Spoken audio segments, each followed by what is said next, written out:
السلام عليكم ورحمة الله وبركاته وولاشين نجح سعيد نجح يمنية maanta walaalayaal su'aal soo gaaray walaalaheena qaaliga ah gabadh leeyahay Xaliima Saadiya Maxamed oo joogta wadanka Kenya ayaa waxay weydiisay shaahu goormuu caafimaadka khatar u noqon kara ama dhibaato ku keeni kara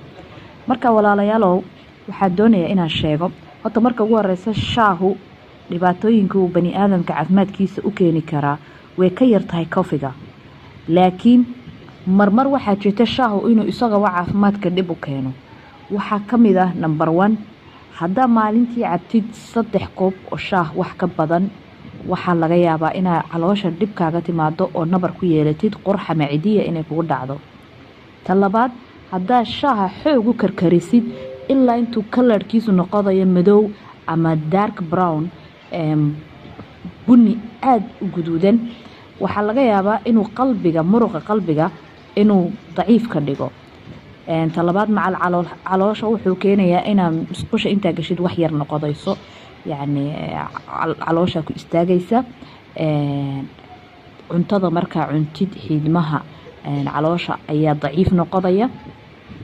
arinta saddexaad oo dhibaatadu kale oo jirka u keeni kara waxa weeyaan hadaa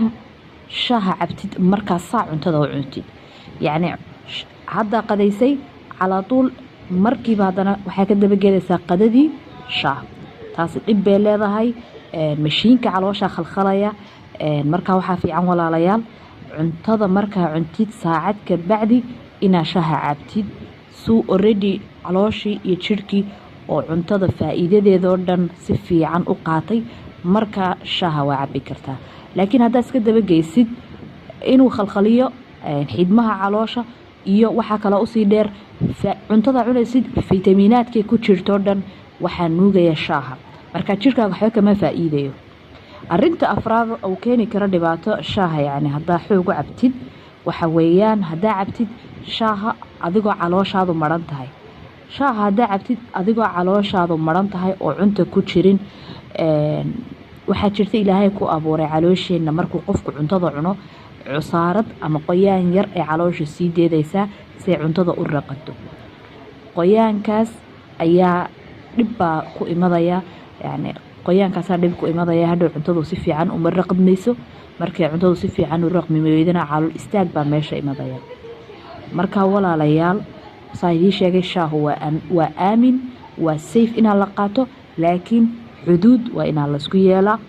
adigoo gaajoodaya calooshaadu marantahay shaaha cabin 4 koob wax ka badan ha cab 3 koob wax ka badan maalintii ha cabin shaaha xoog ha u karkarin ilaa intuu kalarkiisu madow noqonayo oo qalbigu dhibaato u keenaya marka walaalo saayidii sheegay insha Allah qahwada timaaday ama kafiga walaalo isagana hadaa la isku badnayo dhibaatooyinkaas oo kale wax ka badan uu leeyahay li'anno kafiga iyo shaaha marka la isku qiyaaso shaaha inta badan ka aaminsan ama ka safe ah kafiga cholesterol iyo dhibaatooyin badan oo qalbiga uu keeni kara hadaa la isku badnayo saasa walaalo insha Allah xalqadeena maanta ku soo gabagabeedeynaa insha Allah waa inakiyo beritoole waxa idinku macasalaamay assalaamu calaykum hadduu ka cajabiye walaalo ama ka faa'iideysatay fiidiyoga fadlan ha ilaabeen inaad share gareysid like comment sar insha Allah beritoole ayaa xalqad cusub insha Allah isku wada arkayna assalaamu calaykum